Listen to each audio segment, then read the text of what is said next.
Tak skal du have, Brede. Klimaforandringer. Det bliver koldere i Danmark. Godt, at det er vinter, ellers ville det være underligt. Men seriøst. Det bliver varmere i Danmark. Men det gør, at flere turister vil komme til. Og det bliver varmere, og det gør, at vi kan udnytte jordens varme, så vi ikke selv behøver at lave den.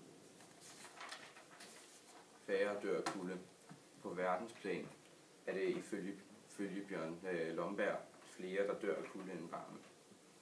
Ofte er dødsfaldet som følge af voldsomme varmegrader mere akutte, hvor kulderelaterede dødsfald sker over tid på grund af de følgesygdomme, der opstår, når mennesker fryser.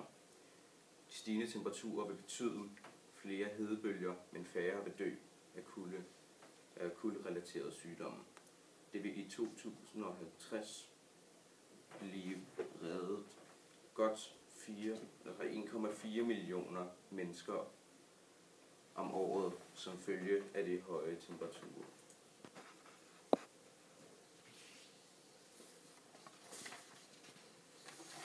Der kommer også mindre CO2, fordi vi ikke skal opvarme så meget. Og nu over til vejret.